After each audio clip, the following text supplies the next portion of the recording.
नमस्कार, मैं हूं अशोक वर्मा। आप देख रहे हैं टीवी 20 न्यूज। टीवी 20 न्यूज पर लगातार खबरें जारी है, बने रहिए हमारे साथ। महाराजगंज थाना पुलिस द्वारा मामले में कार्रवाई न किए जाने से दबंग किस्म की व्यक्ति का मनोबल बढ़ने से गांव के बच्चों की जिंदगी खतरे में होने के संबंध में आज प्रार्थना पत्र दिया गया और कहा गया कि राम सुधार पुत्र स्वर्गीय बनारसी राम ग्राम पोस्ट नवरार देवराज जदीद गीता प्रथम थाना महाराजगंज तहसील सकड़ी जिला आजमगढ़ के मूल निवासी है। 14 दिसंबर 2022 को तकरीबन शाम 3 बजे प्रार्थी का पौत्र सुधांशु पुत्र राम सबद राम विद्यालय के घर को वापस आ रहा था कि प्रार्थी के पड़ोसी सूबेदार साहनी पुत्र स्वर्गीय पाल साहनी द्वारा जानबूझकर बिजली का अवैध कनेक्शन के जरिए बिजली चोरी की जाती है, लेकिन उसके द्वारा 14 दिसंबर को बिजली का तार इतने नीचे लगाया गया था कि पौत्र सुधांशु पुत्र राम सबद उक्त तार में दौड़ रहे करंट की चपेट में आ गया, जिससे वही उनकी मां को करंट के अंदेशा हुआ तो उसने छुड़ाने के लिए पकड़कर खींचना चाहा तो विद्युत करंट की चपेट में मेरी बहू शशिकला भी आ गई। ग्रामीणों ने करंट की चपेट में देखा तो डंडे से मारकर मां बेटे को करंट की चपेट छुड़ाकर दोनों की जान बचाई। इसके बाद मेरे पुत्र पप्पू ने अपने मोबाइल नंबर से दोपहर के करीब 112 की सूचना दिया। डायल 112 की पुलिस मौके पर पहुंची और मौके पर तार आदि का निरीक्षण भी किया, लेकिन मामले की सूचना थाना पुलिस को देने का निर्देश दिया गया। इस बीच करंट की चपेट में आए मां पुत्र को आनफान में उपचार के लिए कटानी बाजार स्थित डॉक्टर भरत यादव के यहाँ लेकर गए। प्राथमिक चिकित्सा होने के बाद मां बेटी की किस तरह होश में आया। उधर मौके पर अवैध तार को लेकर जब हम ग्रामीणों के पड़ोसी सुबेदार साहनी स्वर्गीय पारस को तार हटाने के लिए कहा तो उसे जाते शब्दों के साथ मां बहन की बत्ती गालियां दिया। क्या नाम है?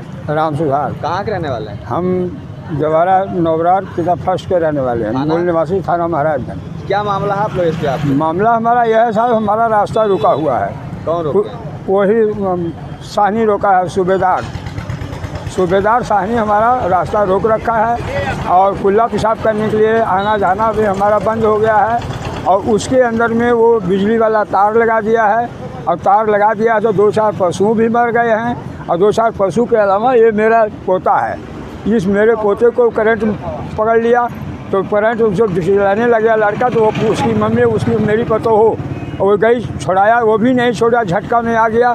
तार जब उसने झटका मारा जब टूटा तब वो बच के गई। थाने में शिकायत किए थे? हाँ, थाने पर हमने 3 दिन इंतजार किया और 3 दिन के अंदर में कोई सुनवाई नहीं हुआ। और एसपी साहब क्या है, क्या आश्वासन मिला? अब यहाँ तो दिए हैं दरखास्त दे दिए, उन्होंने पूछा कि साहब ऐसा बात है तो कहने कि ठीक है, उन्होंने लिख लिया, लिखने के बाद में कहना ठीक है जाओ। क्या चाहते हैं आप लोग? हम मुकदमा चाहते हैं।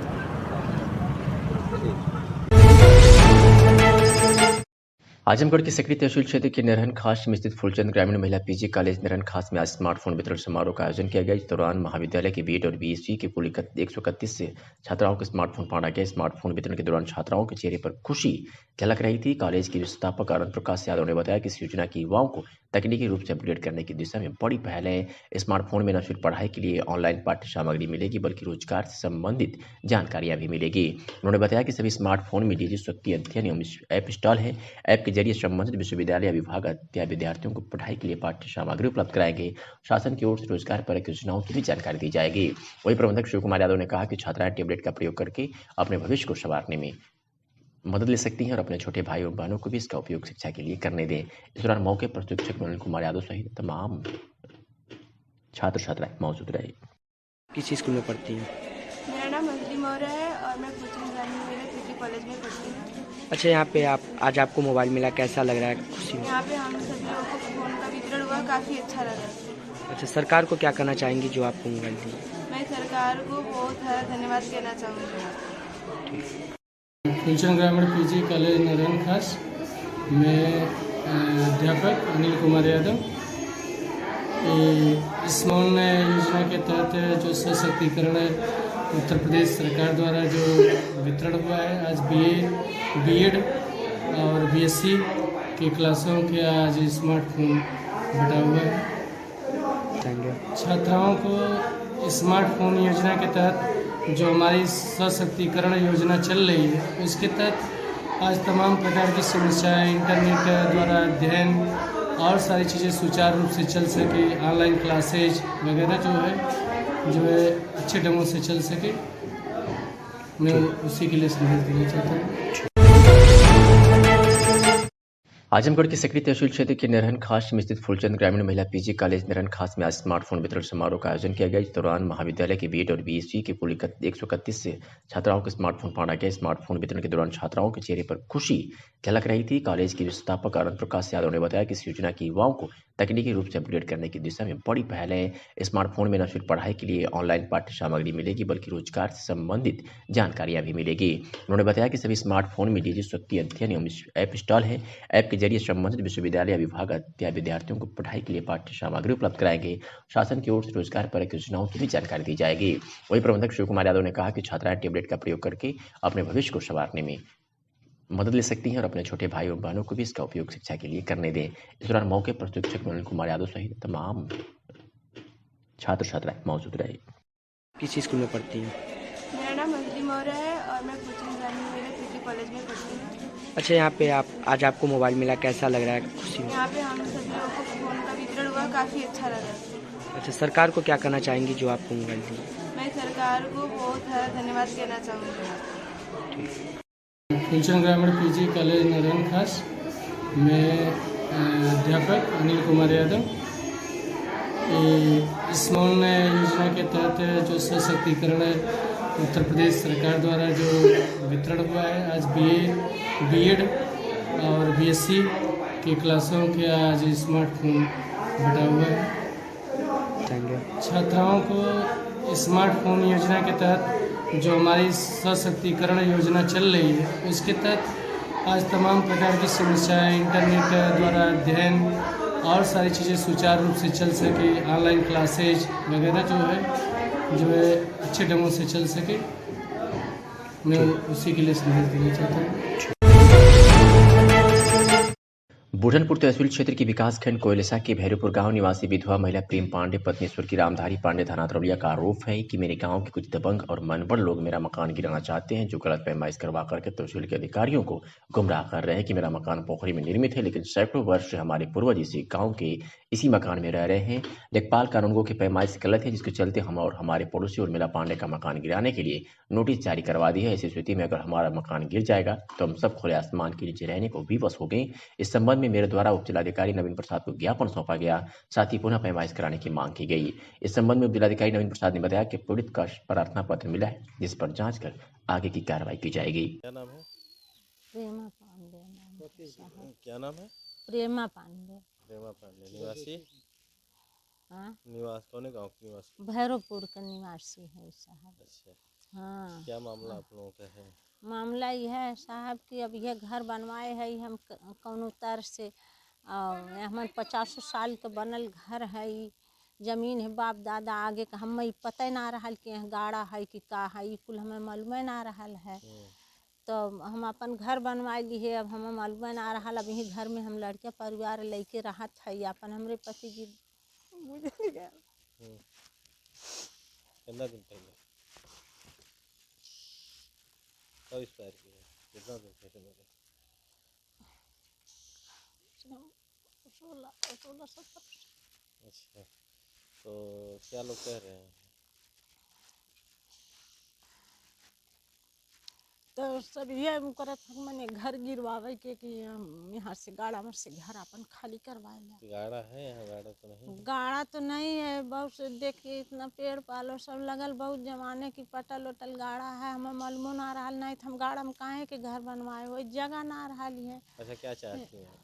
हम चाहते हैं साहब अब घर हमारा कैसे गिर जाए तो हम लड़के परिवार लेके कहाँ रहब, कहाँ जाब, हम घर अपन कहाँ हमारे दूठी लड़के परिवार जाई हैं, जब जकरे अपने वो थुक ना बेमत है तो बतावे घर कहाँ से एक मड़े बनवले उनके बेमतवे ना है, तो घर कहाँ से बनवाए पाइप, कहाँ लेके जाब ठंडी में हम लोग लड़के परिवार। लेकिन ये हमारे सरकार से निवेदन है कि हमारे घर ना गिरे चाहिए।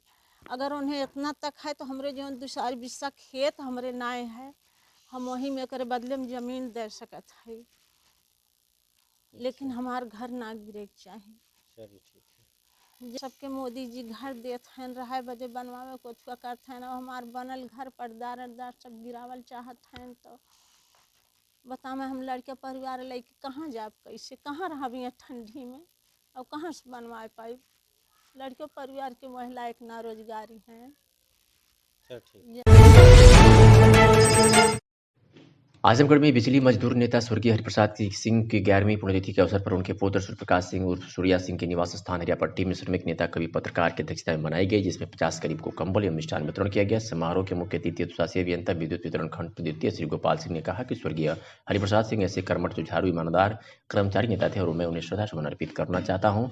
आइडियल जर्नलिस्ट एसोसिएशन के राष्ट्रीय महासचिव साहित्यकार संजय कुमार पांडे ने स्वर्गीय हरिप्रसाद सिंह के चित्र पर माल्यार्पण कर श्रद्धासुमन अर्पित करते हुए कहा कि स्वर्गीय हरिप्रसाद सिंह गरीबों शोषितों के रहनुमा थे। इसी कारण पुण्यतिथि के अवसर पर गरीबों को कंबल वितरण किया गया। मजदूर नेता संतोष कुमार पाठक ने अपनी श्रद्धांजलि अर्पित करते हुए कहा कि स्वर्गीय हरिप्रसाद सिंह हमारा पारिवारिक लगाव, हमारी लगाव है, हम उन्हें श्रद्धासुमन अर्पित करते हैं। इस अवसर पर सूर्यप्रकाश सिंह सहित तमाम लोग मौजूद रहे। आज का कार्यक्रम क्या रहा है? आज का कार्यक्रम बहुत बड़े बिजली के मजदूर नेता स्वर्गीय हरिप्रसाद सिंह, जो हमारे लोगों के मजदूरों, गरीबों के दोस्त, मेहनत कशों के दोस्त, गरीबों के रहनुमा थे, उनकी 11वीं पुण्यतिथि। उनके योग्य पुत्र सूर्यप्रकाश सिंह, जिनको हम लोग सूर्या कहते हैं, उनके निवास स्थान पर, उनके घर पर यह पुण्यतिथि मनाई जा रही है और जिसमें करीब लगभग 50 लोगों को जो है गरीबों को कंबल वितरित किया गया है।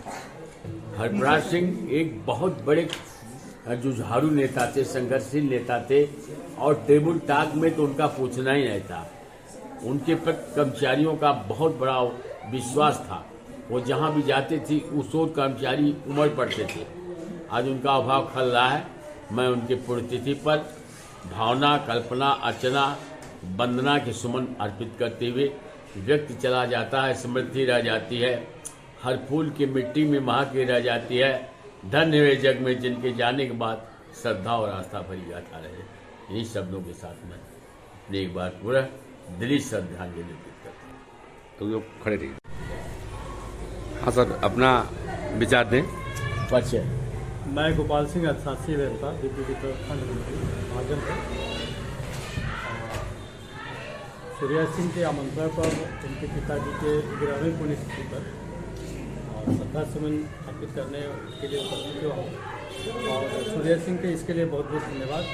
और मेरे साथ प्रेमी जी हैं और पाठक जी हैं, साथ में श्रद्धासुमन अर्पित कर रहे हैं। आज का कार्यक्रम क्या रहा है? आज मेरे पिताजी की पुण्यतिथि है जो कि 11वीं है। मेरे पिताजी ने हमेशा गरीब मजदूरों की सेवा की है। इसी क्रम में मैं इसको आगे बढ़ाते हुए हमारे मुखिया, हमारे सब कुछ, हमारे प्रेमी जी के नेतृत्व में आज 50 गरीबों के बीच कंबल का वितरण एवं मिष्ठान का वितरण किया गया है तथा ईश्वर से यही प्रार्थना करूंगा पिताजी जहां भी हों उनकी आत्मा को शांति एवं समृद्धि हो। बुढ़नपुर बार एसोसिएशन के अधिवक्ताओं ने आज दोपहर एक प्रेस वार्ता का आयोजन किया, जिसमें बार एसोसिएशन के अध्यक्ष राजकुमार सिंह द्वारा सर्वसम्मत से अधिवक्ता अरुण सिंह को बार संघ 6 वर्षों के लिए निष्कासित कर दिया गया।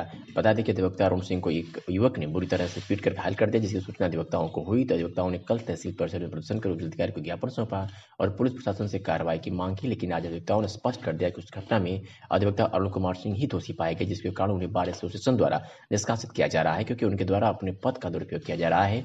आज से बुढ़नपुर बार एसोसिएशन इनकी किसी भी तरह की मदद नहीं करेगा। इनके द्वारा किया गया कृत्य अधिवक्ताओं को शर्मसार कर रहा है।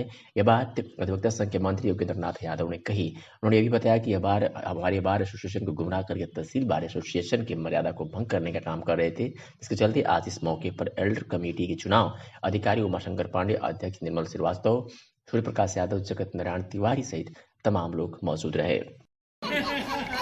हमारा परिचय ये, हम एल्डर कमेटी के सदस्य हैं, तहसील बुढ़नपुर बार एसोसिएशन के एल्डर कमेटी के हम सदस्य हैं। अच्छा, क्या मामला हुआ था कल? आज प्रेस वार्ता का आयोजन आपने किस लिए किया है? आपके किस पदाधिकारी को आपने निष्कासित किया? ऐसा कि हमारे पदाधिकारी, अब उनको निवर्तमान, जब चुनाव आ गया तो निवर्तमान का लीजिए कि उपाध्यक्ष थे अरुण कुमार सिंह और वह गलत गुमराह करके बार में संघ को उन्होंने सूचित किया कि हमारे साथ कुछ लोगों ने गलत अभद्र व्यवहार किया है, मारपीट किया है, उनकी आंख पे चोट वगैरह भी थी जी।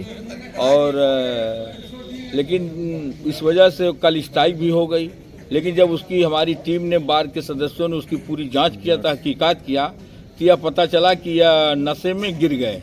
मतलब खुद संलिप्त थे? हाँ, वह खुद संलिप्त हैं और वह बार को गुमराह किए और इस बार को गुमराह करने के कारण और उनके अनुशासनहीनता के कारण और कि उनको बार से 6 साल के लिए निकाल दिया गया है।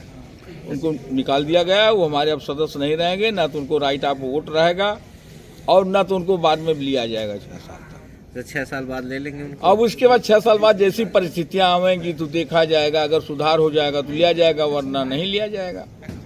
चलिए, तो 6 साल कोई नोटिस भी जारी की उनको ऐसा कि?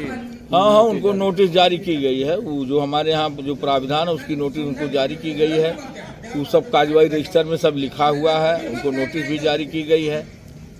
ऐसी मतलब ऐसी स्थिति में केवल अपना कार्य कर सकते हैं अधिवक्ता वाला? अपना अधिवक्ता वाला, हाँ, वो अपना प्रैक्टिस करें, लेकिन हमारे बार के सदस्य नहीं रहेंगे। वो हमारे बार के संघ में सदस्य नहीं रहेंगे। बार उनका कोई योगदान सहयोग कभी नहीं करेगा और न तो उनसे कोई अपेक्षा करेगा।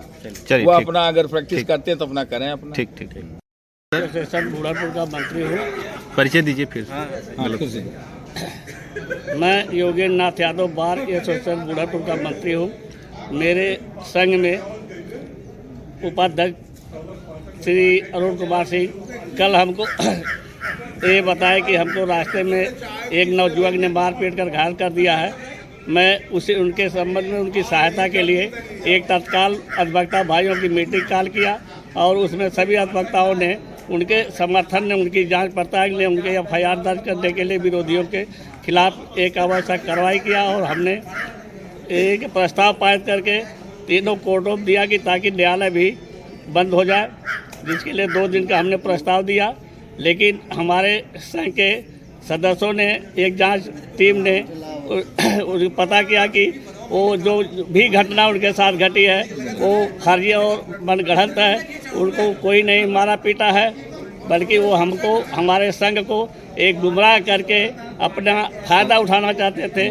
इसी के संबंध में हम आज ने सभी अधिवक्ताओं की एक मीटिंग कॉल किया और सब अधिवक्ताओं ने सर्वसम्मत से उनको 6 वर्ष के लिए गुमराह, हमको संघ के गुमराह और बेइज्जत करने के संबंध में उनको 6 वर्ष के लिए अनुशासनहीनता का 6 वर्ष के लिए निलंबित कर दिया। और हम अब उनको हमारे संघ से कोई सुख सुविधा और नहीं पाएंगे और ना ही मताधिकार का प्रयोग कर पाएंगे। ऐसी स्थिति में वो कार्य कर सकते हैं, लेकिन हम 6 वर्ष के लिए उनको अंदर नहीं कर सकते। अच्छा, क्या कारण रहा ऐसा देखा गया कि उनको, मतलब बताए लोग कि काफी चोटें, उनको कहीं कहीं चोटें लगी है, क्या कारण रहा है? कारण जो भी रहा है, एक हमारा संघ है, हमारे अधिवक्ता भाइयों के ऊपर कुछ भी घटना घटती है, अगर वो संघ में दरखास्त देते हैं, हमारा संघ उनकी मदद के लिए हमेशा तैयार रहता है। उसी कड़ी में हम लोग भी अरुण सिंह के मदद के लिए कल एक प्रस्ताव बनाया उनके विरोधियों के खिलाफ FIR दर्ज कराने के लिए, और संघ में और SDM के एक दबाव भी बनाया कि उनके न्याय मिले। मामला क्या आया सर? आप लोगों ने जांच किया तो उसमें क्या मामला आया? एकदम मामला फर्जी निकला कि उनके साथ कोई मारपीट नहीं थी। वो नशे में गिर गए थे, उनको चोटें आई थी, वही कारण था कि वह आज निर्दोष साबित हुए अपने के, कि किसी ने उनको कोई मारा पीट नहीं है। बार को गुमराह करके विरोधियों को बचा रहे थे। अच्छा, इसी कारण उनको हमने 6 साल के निलंबित कर दिया। ठीक। आजमगढ़ की अतरौड़िया से खबर है, गन्ना तौल के लिए जिले में अधिक से अधिक क्रय केंद्र स्थापित किए गए हैं। चीनी मिल परिसर की भी साफ सफाई कर दी गई है। किसानों को पर्ची के लिए परेशान न होना पड़े, इसके लिए विगत वर्ष की तरह ही इस बार भी उनके मोबाइल पर SMS के जरिए पर्ची की सूचना पहुंच रही है। चीनी मिलों के क्रय केंद्रों पर गन्ना की तौल तेज गति से हो रही है। ऐसे में किसानों के गन्ना लदे वाहन कई दिनों के बजाय अब जल्दी खाली हो रहे हैं। जो किसान किराए पर ट्रैक्टर ट्रॉली लेकर गन्ना आपूर्ति करते हैं, उन्हें अधिक किराया खर्च करना पड़ता था।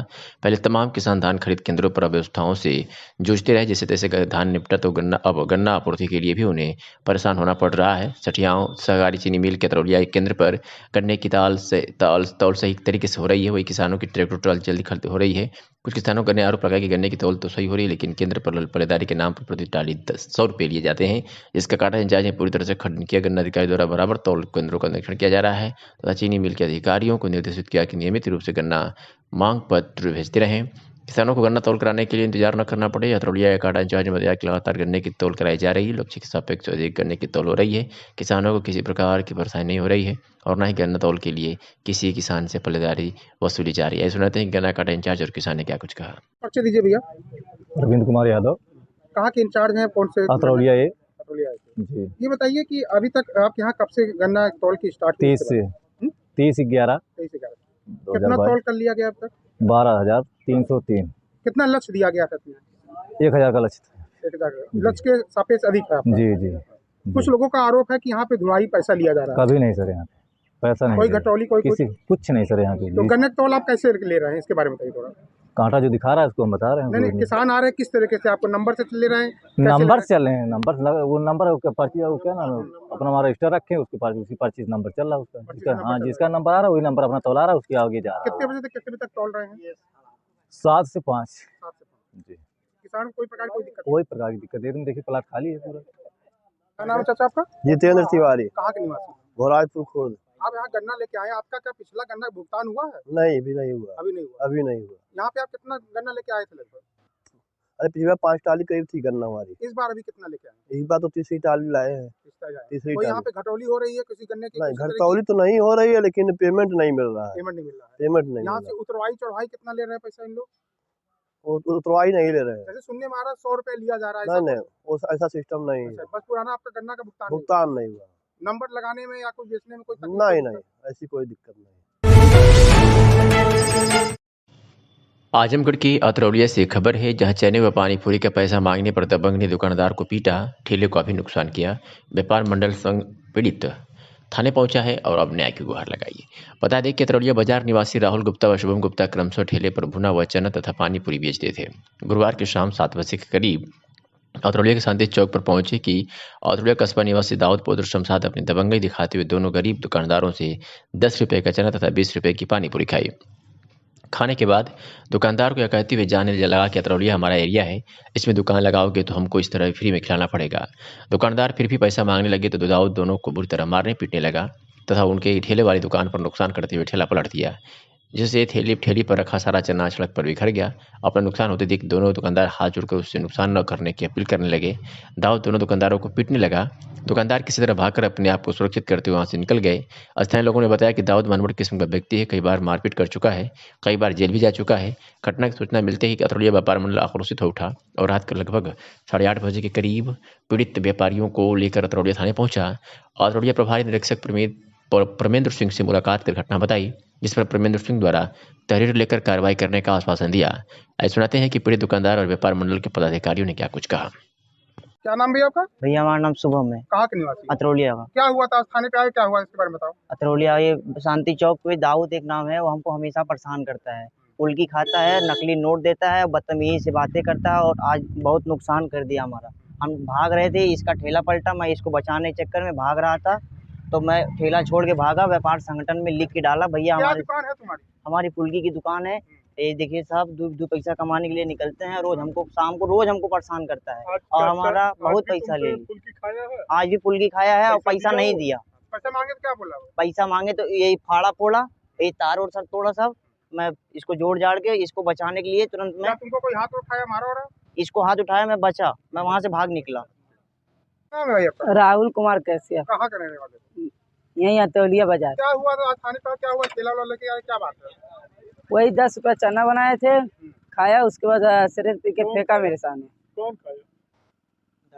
दाऊद। क्या रोज खाता था, हमेशा खाता था? नहीं, आज भाई। अच्छा, पैसा मांग रहे थे, क्या बोला वो? बोला किसी को बुला लो, मुझे डर नहीं है। क्या तुम्हें मारा पीटा भी? हाँ। और क्या किया? और ठेला कुल तोड़ा, उठा के फेंक दिया। कुछ पैसे से भी ले गया क्या तुम्हें? हाँ। कितना ले गया? वही 2000 कितना था, ये नहीं मान। बिक्री का? हाँ, बिक्री का पैसा सब ले गया? हाँ। तुम्हारे साथ भी कुछ हुआ? हाँ जी, हमारे साथ भी। कितना चोट लगी है तुम्हें? बस यहीं लगी और कहीं नहीं। किस चीज से मारा है? यही जेब में से उठा के कोनो चीज से मार, लोहा बोलता है। अच्छा, जेब में से निकाल कर? हाँ। आज थाने पे प्रार्थना पत्र दियो? हाँ। मैं व्यापार मंडल का उपाध्यक्ष हूँ। हमारे 2 व्यापारी हैं जो बेचारे ठेला और ठेले के माध्यम से वो अपना एक फुल्की और भूजा बेच करके एक पढ़ाई करता है, एक अपने परिवार का जीवोपार्जन करता है। कोई दाऊद नाम का एक कथित गुंडा जो इन लोगों से 10 रुपये या 20 रुपये का सामान खरीदा। जब ये हमारे छोटे व्यापारी इनसे पैसा मांगने गए तो ये पैसा ना दे करके इनके ठेले का भी नुकसान किया, इनको मारा पीटा। और जैसा कि ये व्यापारी बता रहे हैं कि इनके बिक्री का जो भी 1000-2000 रुपये था वो छीन लिया। इसके संबंध में ये जो है, हम लोग आज आए हैं थानाध्यक्ष महोदय से। व्यापारी जो पीड़ित व्यापारी की बात है उनको एसओ के सामने हमने रखे हैं। एसओ ने हमको आश्वासन दिया है कि मैं उसको गिरफ्तार करवाता हूं। जैसा कि कई बार से ये सुनने में आ रहा है कि ये कई व्यापारियों को काफ़ी दिनों से परेशान करता है। हम व्यापार मंडल के सभी पदाधिकारी अतरौलिया थाने पर आकर के एसओ से बात किए हैं। हमें एसओ से आश्वासन मिला है, अगर संतोषजनक कार्रवाई नहीं होगी तो अतरौलिया व्यापार मंडल इस पे आंदोलन करेगा। निश्चित रूप से ये व्यापारियों की प्रताड़ना है। ऐसे सुनने में आ रहा है कई उसके ऊपर एफआईआर भी दर्ज है, कई बार पुलिस के हमले के साथ भी वो जेल गया है। जैसे अभी हमने थाने पर आया, जब उसके खिलाफ हमारे व्यापारी ने एप्लीकेशन दिया तो ऐसा बताया जा रहा है कि ये कई मुकदमे इसके ऊपर दर्ज हैं। अगर कई मुकदमे इसके ऊपर दर्ज हैं तो पुलिस अब तक कार्रवाई क्या कर रही है? अगर मुकदमा दर्ज होने के बाद भी अगर ये इस तरीके से व्यवहार करता है तो निश्चित तौर से इसके अंदर कानून का कोई भय नहीं है। अगर ऐसी बात है तो मैं एसपी महोदय से निवेदन करूंगा कि पूरा व्यापार मंडल आपसे निवेदन कर रहा है कि हम व्यापारियों को सुरक्षित और साहसी रूप से हमको व्यापार करने दें। ऐसे गुंडे मवाली को स्थान जेल में होना चाहिए। इसके बारे में बताइए।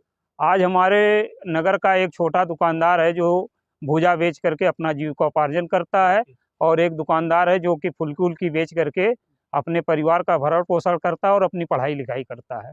आज जो है वो दाऊद नाम का जो गुंडा है अतरौलिया का, वो उन लोगों से फुल्की खाया, दाना लिया और पैसा मांगने के पर उन लोगों को मारा पीटा, और लोगों ने बताया कि जेब में से कुछ लोहे जैसा हथियार निकाल करके माथे पे मारा है और उन लोगों का ठेला पलट दिया है। उन लोगों का एफआईआर थाने पर दर्ज कराने के लिए आज मैं व्यापार मंडल के साथ थाने पर कुछ लेके गया, सुनने में आ रहा था ऐसा कुछ। हाँ, बिक्री का जो उन लोगों का पैसा था वो पैसा छीन लिया गया है, और मैं व्यापार मंडल की तरफ से यह मांग करता हूं कि ऐसे अपराधी के ऊपर गुंडा एक्ट लगा करके इसको जेल में बंद किया जाए और कड़ी से कड़ी कार्रवाई की जाए। खबर आजमगढ़ से है, जहां साई होटल के बगल में बजाज कैपिटल की ब्रांच का शुभारंभ दुर्गा प्रसाद यादव, पूर्व कैबिनेट मंत्री एवं उपस्थित अधिकारी श्री के श्रीवास्तव, अमित त्यागी, सत्य प्रकाश शर्मा, अरुण मल्होत्रा, चिन्मय चतुर्वेदी, मोहम्मद सारिक के द्वारा किया गया। बजाज कैपिटल के लोगों को आर्थिक क्षेत्रों में सलाह तथा वित्तीय सुविधा प्रदान करना यही इनका काम है। इसका शुभारंभ 1964 में हुआ था। उन्होंने कहा कि हमारा काम देश के हर प्रदेश, हर जिले और हर लोगों तक स्वास्थ्य एवं जीवन बीमा के जरिए सुरक्षा प्रदान करना है। इस ब्रांच के शुभारंभ से यहाँ के लोगों को काफ़ी सुविधाओं का लाभ मिलेगा। साथ ही साथ एक ही जगह पर दुनिया की सभी वित्तीय प्लानिंग को समझाने का मौका मिलेगा और उन्हें इस क्षेत्र में काफ़ी मदद भी मिल सकेगी। आजमगढ़ की जनता को रोजगार के अवसर भी बढ़ेंगे और नए युवक और युवतियों को रोजगार का अवसर प्राप्त होगा। और क्या कुछ कहा दुर्गा प्रसाद यादव, पूर्व कैबिनेट मंत्री, और क्या कुछ कहा रीजनल मैनेजर अमित त्यागी ने, सुनिए। आज सर क्या कार्यक्रम? देखिए, पहले से मीडिया वालों को भाई बहुत बहुत धन्यवाद। आज बजाज कैपिटल का शुभारंभ हुआ है। आज हमारे मैनेजर साहब हैं और लोग भी हैं, अधिकारी लोग हैं, सभी कर्मचारी, मैं सबको बहुत बहुत बधाई देता हूं कि कम से कम बजाज जो ये की स्थापना हुई आजमगढ़ में, इसे एक अच्छा संदेश जाएगा। इसमें जो भी जीवन बीमा इंश्योरेंस जो भी हो, इससे जनता को लाभ मिलेगा। इसलिए हम इस मौके पे यही कहना चाहेंगे, क्योंकि इस तरह की कंपनियां से लोग रोजी रोटी से जुड़े हैं और जुड़ेंगे।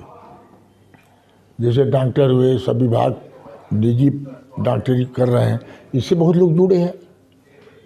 तो सरकार तो नौकरी कहीं दे नहीं रही है, तो कम से कम बच्चे पढ़ लिख करके कम से कम अपने परिवार का पोषण करेंगे और उसी जो तनख्वाह मिलेगी या जो किसान है, जो कोई भी हो, तो इससे आएंगे तो उनका बीमा भी होगा।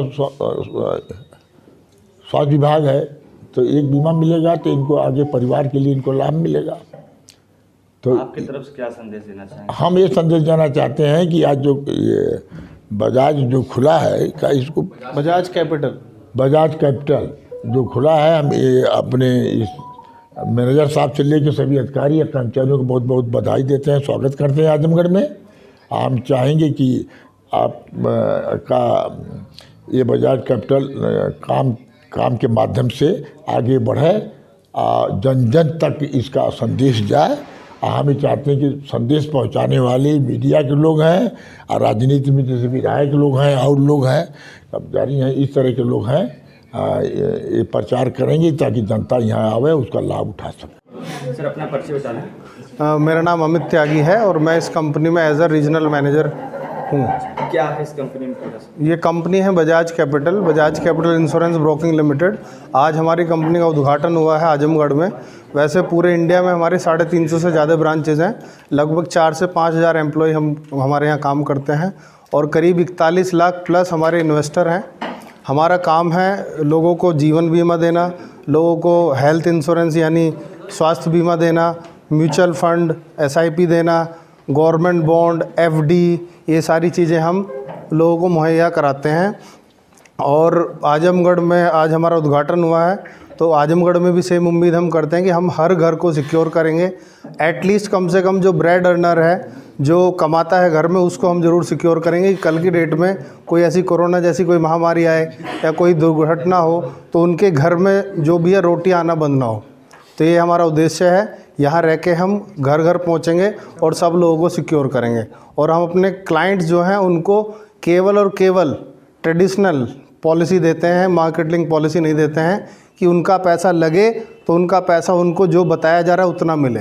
जैसे हमारे फाउंडर हैं KK बजाज जी, उनका कहना है कि treat your client money as your retired parents money, कि अपने क्लाइंट का पैसे को ऐसे सोचिए कि जैसे आपके रिटायर्ड पेरेंट्स का है, यानी रिटायरमेंट के बाद पैसा थोड़ा कम आता है और वो पैसा सिर्फ़ और सिर्फ ऐसी जगह लगता है जो ज़रूरी हो, जैसे खाने में या दवा में। बाकी अगर कुछ बचा उसको ऐसी जगह इन्वेस्ट किया जाता है जिससे वहाँ से ग्रोथ ही मिले। वो शेयर मार्केट में नहीं लगता है क्योंकि उसके बाद उनकी उम्र भी कम है और पैसा भी कम है। तो यही उम्मीद है हमारी कि यहाँ भी हम जैसे बाकी शहरों में है, गोरखपुर में है, बनारस में है, लखनऊ में है, बाकी और बहुत जगह हैं, हम UP में, बिहार में, पूरे इंडिया में है, तो वहाँ हमको 20-20 साल 50-50 साल हो गए। तो ऐसी आजमगढ़ में भी हमको उम्मीद है कि हम आज से शुरू होकर और चलते रहें और एक एक घर को सिक्योर करें। नोएडा के बीच सड़क पर दो गुटों में मारपीट हो गई, जिसका वीडियो सोशल मीडिया पर वायरल हो गया। अब इस मामले को लेकर के पुलिस अब जांच में जुट गई है। वीडियो में साफ तौर पर देखा जा सकता है कि किस तरीके से लात घूंसते चल रहे हैं। बताया जा रहा है कि मामूली कहासुनी पर यह विवाद हुआ था। ये वीडियो सेक्टर 57 बिशुनपुरा गांव का बताया जा रहा है। वीडियो की जांच में अब पुलिस जुट गई है। सेक्टर 58 थाना क्षेत्र का यह मामला है। तस्वीरें आपके सामने देख सकते हैं किस तरीके से नोएडा के बीच सड़क पर दो गुट आपस में भिड़ गए हैं, जिसका वीडियो अब सोशल मीडिया पर वायरल हो गया है और सोशल मीडिया पर वायरल वीडियो के आधार पर अब पुलिस छानबीन शुरू कर दी है। नगर पंचायत अतरौलिया अध्यक्ष का चुनाव, महिला प्रत्याशियों के पतियों ने झोंकी ताकत, बैनर पोस्टर से पटा बचार। बता दें कि नगर पंचायत चुनाव में महिला सीट होने को लेकर इस बार मुकाबले में पत्नियों को लेकर प्रत्याशियों की प्रतिष्ठा दांव पर लगी है। चुनाव प्रचार पूरे शबाब पर पहुंच रहा है। वहीं पूरे नगर पंचायत में भाजपा उम्मीदवार प्रत्याशी द्वारा होर्डिंग, बैनर, पोस्टर लगाए गए हैं। महिलाओं प्रत्याशियों के पति वोटरों को लुभाने में लगे हैं। अतरौलिया नगर पंचायत में कुल मतदाता की संख्या अधिक है। वर्ष 2006 में अध्यक्ष पद पिछड़ा वर्ग के लिए आरक्षित रहा। सपा प्रत्याशी के रूप में सुभाष चंद्र जायसवाल अध्यक्ष पद पर कब्जा जमाया था। इस बार महिला सीट होने पर पुरुष प्रत्याशी हाशिए पर चले गए हैं। अभी पत्नियों और बहुओं को मैदान में उतार अध्यक्ष पद पर परिवार से किसी भी कीमत पर बाहर जाने से रोकने में जुगत में है। मुख्य रूप से सपा बसपा उम्मीदवार को छोड़ भाजपा के आधा दर्जन प्रत्याशी चुनावी जंग में हैं। इसमें सपा के निवर्तमान नगर पंचायत अध्यक्ष सुभाष चंद्र जायसवाल, पूर्व अध्यक्ष रामचंद्र जायसवाल और धर्मेंद्र निषाद, रमेश सिंह, रामोहन, दिनेश मदेसिया, महेंद्र यादव, विवेक जायसवाल समेत अन्य संभावित प्रत्याशी शामिल हैं। निवर्तमान अध्यक्ष सुभाष चंद्र जायसवाल सपा उम्मीदवार के रूप में वर्ष 2000 और वर्ष 2006 में लगातार जीत दर्ज की थी। इस बार अपनी सीट बचाने के लिए सपा का समर्थन लेकर पूरी ताकत झोंक दी है। 10 साल के कार्यकाल के विकास कार्यों का हवाले देकर विकास की गंगा बहाने का वादा करना नहीं भूल रहे हैं। रामचंद्र जायसवाल वर्ष 1995 में निर्दल प्रत्याशी के रूप में अध्यक्ष निर्वाचित हुए थे। इस बार भाजपा का समर्थन लेकर अपनी खोई हुई सीट को वापस लाने के लिए दिन रात एक कर दिए हैं। दूसरी तरफ पहली बार भाजपा का समर्थन लिए आधा दर्जन पर संभावित प्रत्याशी अपना भाग्य आजमा रहे हैं। आइए सुनाते हैं कि भाजपा के पदाधिकारी और सपा के पदाधिकारियों ने क्या कुछ कहा। तो जो यहाँ पे कई सालों से जीतती आ रही है, क्या उसको आप लोग हासिल कर पाएंगे, इसके बारे में? मैं दिनेश कुमार मदेसिया, जिला कार्य समिति सदस्य, नगर पंचायत अतरौलिया से मैं बोल रहा हूँ। इसमें बीजेपी से कई लोग दावेदारी कर रहे हैं, लेकिन पार्टी का हमारा एक अनुशासन सिपाही है, सिपाही हैं सब। इसमें जो पार्टी इसमें निर्णय लेगी किसी को भी अगर टिकट देगी उसको सबको मान्य है, एक प्रत्याशी टिकट पाएगा, उस सबके उसके नेतृत्व में सब लोग लड़ेंगे। एक अनुशासित पार्टी है भाजपा, भारतीय जनता पार्टी, उसके अंतर्गत सब लोग अपना काम करते हैं, एक परिवार है। परिवार में हम लोग विघटन नहीं करते हैं। एक कोई भी पार्टी अगर प्रत्याशी टिकट पाएगा उसके पक्ष में सब लोग उसमें लग कर लपिया कर उसको चुनाव जिताने का प्रयास करेंगे। अब की बार चेयरमैन नगर पंचायत का कमल खिलने वाला है, कमल खिलेगा।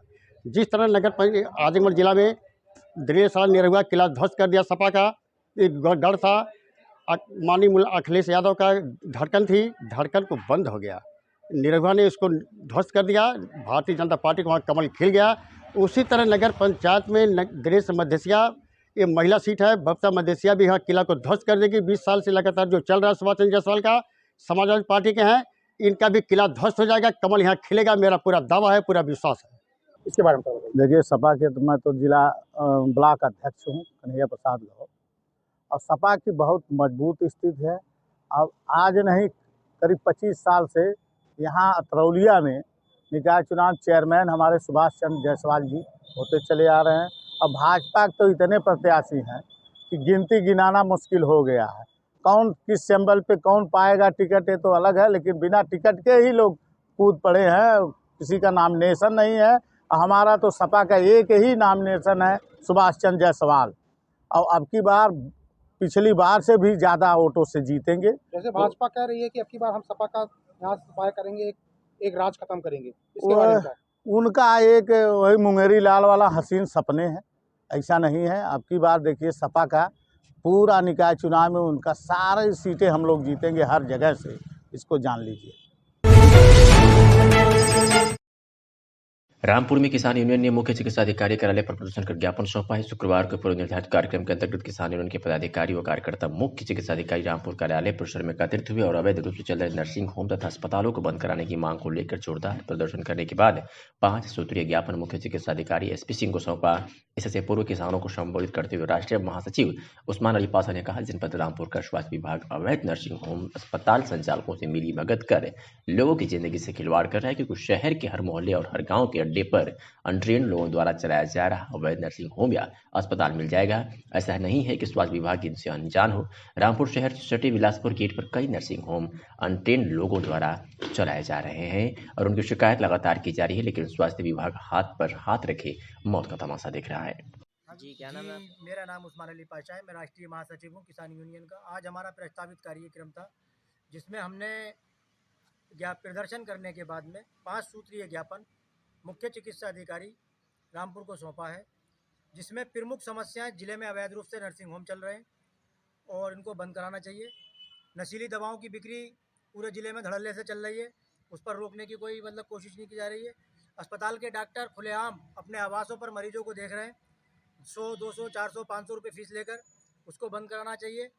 जिला अस्पताल में बहुत से डॉक्टरों के पद रिक्त हैं, जिसमें खास करके हृदय रोग विशेषज्ञ, मस्तिष्क रोग विशेषज्ञ या कहते हैं जो महिला अस्पताल में रेडियोलॉजिस्ट हैं वो नहीं है, तो इनकी मांग की गई है कि इसमें तैनाती की जाए। और जिला अस्पताल के डॉक्टर जो हैं बाहर की दवाइयाँ लिख रहे हैं, जिसके रोकने के संबंध में ज्ञापन दिया गया है।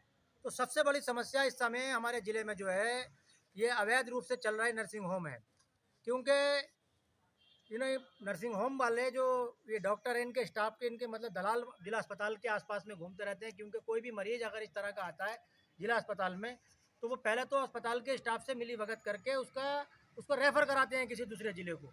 जब वो दूसरे ज़िले को जाता है तो मरीज़ घबरा जाता है। घबराने के बाद में वो कहते हैं कि साहब आप बाहर जाओगे तो आपको परेशानी होगी, इससे बेहतर आप ये है कि आप जो है फला अस्पताल में ले जाओ और वहाँ पर जाके आपका इलाज भी सस्ते में हो जाएगा और अच्छा हो जाएगा। तब वो वहाँ पर मरीज़ चला जाता है, क्योंकि वहाँ पर कोई डॉक्टर होता नहीं, अनट्रेंड लोग, बस बहुत से बहुत डी फार्मा तक के लोग होते हैं, वो उसका इलाज करते हैं। उसके लापरवाही से रोज़ाना नहीं तो महीने में तो एक मौत हो ही रही है, और स्वास्थ्य विभाग बिल्कुल हाथ पर हाथ रख के बैठा तमाशा देख रहा है। अभी एक ऐसा ही मामला KGN एक कोई हॉस्पिटल खुला है बिलासपुर गेट पर, वहाँ पर कोई मान्यता प्राप्त डॉक्टर उस हॉस्पिटल में नहीं है और सिर्फ अनट्रेंड लोग उसको चला रहे हैं। इस संबंध में कई बार शिकायत की गई, लेकिन उनकी ऊंची पहुंच के कारण आज तक उन पर कार्रवाई नहीं की गई। बिलासपुर गेट से लेके पहाड़ी गेट तक जितने भी आप देखेंगे, वहाँ पर सब इस तरह के अनट्रेंड लोगों के द्वारा अस्पताल चलाए जा रहे हैं। और स्वास्थ्य विभाग बिल्कुल हाथ पर हाथ रख के बैठा। अगर कोई हादसा हो जाता है तब अस्पताल को सीज करा, उन्होंने अस्पताल को मतलब कहते हैं दूसरे किसी नाम से फिर खोला, फिर वही मतलब धड़ल्ले से काम चल रहा है। तो ये गुंडागर्दियाँ बिल्कुल बंद होना चाहिए। अस्पताल जो है अगर जब ट्रेन डॉक्टर हो, जो मतलब जिसमें अस्पताल खोलने के जिस डॉक्टर का, अभी देखिए जो कई डॉक्टर जो हैं अस्पतालों में, एक आरिफ रसूल डॉक्टर हैं, उनके कई मतलब कहते हैं अस्पतालों पर नाम लिख के पड़े। अरे भाई ज़्यादा 3 अस्पतालों में आप सेवा दे सकते हो, इससे ज़्यादा कैसे लिख लिया? डॉक्टर राजेश कुमार हैं। छापेमारी की कार्रवाई अभी इस तरह से भय का कोई माहौल नहीं होना चाहिए। जहाँ पे आवश्यकता होगी वहाँ पे छापेमारी की कार्रवाई की गई थी अभी तक, और आगे और विश्वास कायम करने के लिए फिलहाल छापेमारी की कार्रवाई अभी स्थगित कर दी गई। लोगों से क्या अपील करेंगे, जिस तरह से कई दुकानें बंद चल रही चाहिए? नए लोगों से कि खूब उन्मुक्त भाव से लोग व्यापार करें और समय से अपना रिटर्न और टैक्स जमा करें। जितना ड्यू टैक्स बनता हो सभी व्यापारियों से अनुरोध है कि वो अपना टैक्स जमा करते रहें। किसी तरह से किसी को भी भय में रहने की कोई आवश्यकता नहीं है। उन लोगों ने भी अपनी समस्याएं बताई कि छोटे छोटे दुकानदार अपने व्यापार बंद कर रहे हैं और दुकानें ग्रामीण क्षेत्रों में भी बंद हैं। तो उनको सबको मेरे द्वारा आश्वस्त किया गया है कि कहीं इस तरह की कोई छापेमारी नहीं हो रही है, लोग अपना व्यापार करें, क्योंकि जीविकोपार्जन का साधन है सबके व्यापार करना, और जब व्यापार ही नहीं होगा तो हमें टैक्स कहाँ से मिलेगा।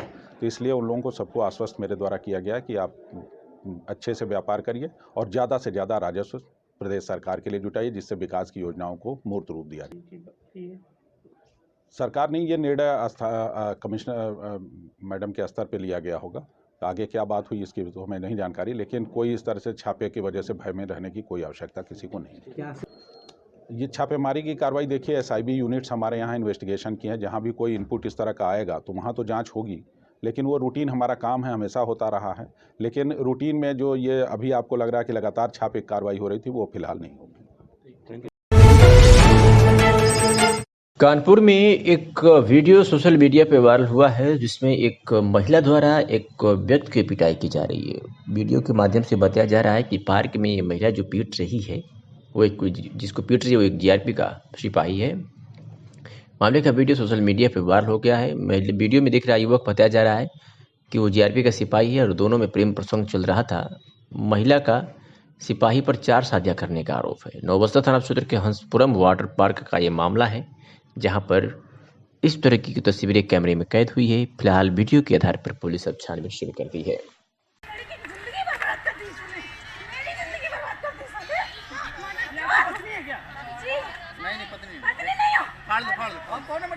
फाड़ लीजिए, वीडियो बनाइए और मारो और मारिए। मैं मारने आया हूँ, ग्राउंड मारूंगा करके। आप लोग देखिए, देख रहे हैं आप लोग?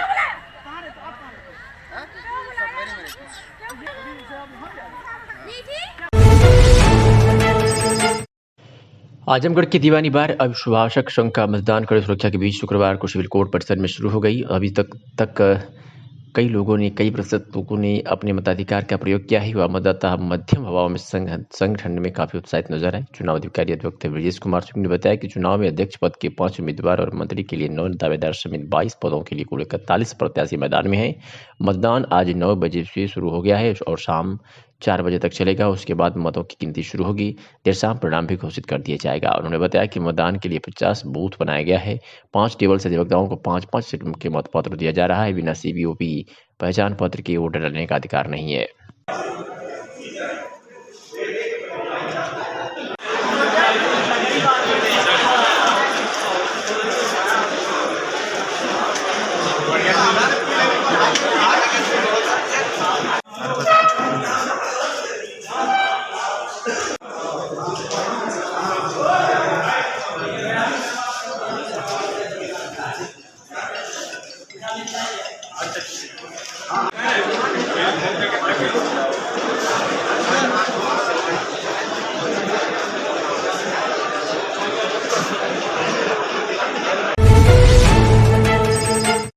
मेहनगर के एसोसिएशन के पदाधिकारियों सहित अधिवक्ताओं ने शुक्रवार को तहसील परिसर में प्रदर्शन कर SDM को सौंपा ज्ञापन। बताते चले कि नायब तहसीलदार कोर्ट का विगत 26 जुलाई 2022 से अधिवक्ता न्यायिक कार्य से विरत हैं। वादकारी तहसील का लगा रहे चक्कर। इससे पूर्व SDM ने मेहनगर व SDM प्रशासन ने नायब तहसीलदार व अधिवक्ताओं के बीच का पहल विफल रहा। प्रदर्शन से पूर्व अधिवक्ता संघ भवन में आपात बैठक एसोसिएशन के अध्यक्ष राजनाथ यादव की अध्यक्षता में हुई।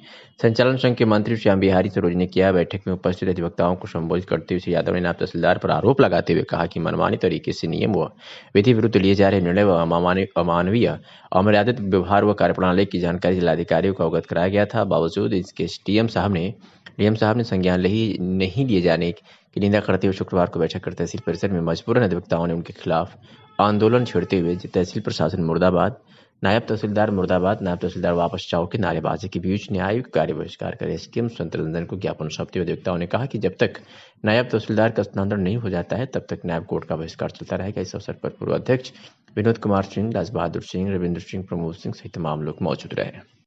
जिंदाबाद जिंदाबाद प्रशासन मुर्दाबाद मुर्दाबाद मुर्दाबाद प्रशासन मुर्दाबाद मुर्दाबाद मुर्दाबाद प्रशासन मुर्दाबाद मुर्दाबाद मुर्दाबाद एकता जिंदाबाद जिंदाबाद जिंदाबाद एकता जिंदाबाद जिंदाबाद जिंदाबाद तहसीलदार होश में आओ होश में आओ होश में आओ तहसीलदार होश में आओ होश में आओ होश में आओ तहसीलदार होश में आओ होश में आओ होश में आओ एकता जिंदाबाद जिंदाबाद जिंदाबाद एकता जिंदाबाद जिंदाबाद जिंदाबाद एकता जिंदाबाद जिंदाबाद जिंदाबाद। बुलंदशहर में सोशल मीडिया पर ही एक वीडियो वायरल हो रहा है जिसमें कहा जा रहा है कि मासूम वैभव के हत्यारे की ग्रामीणों ने पिटाई की है और अब उसका वीडियो सोशल मीडिया पर वायरल कर दिया है। बताया कि ग्रामीणों की पिटाई से हत्यारोपी किशनपाल के अस्पताल में उपचार के दौरान मौत हो चुकी है। बीते 2 दिन पहले नशेड़ी किशनपाल ने 2 वर्षीय मासूम वैभव की गला रेत करने में हत्या कर डाली थी। मौके पर जमा हुए ग्रामीणों पर भी किशनपाल ने हमला किया था। उसके बाद ग्रामीणों ने किशनपाल को जमकर पीटा। बुलंदशहर में खानापुर थाना क्षेत्र के गांव सझौना झाया का यह मामला बताया जा रहा है।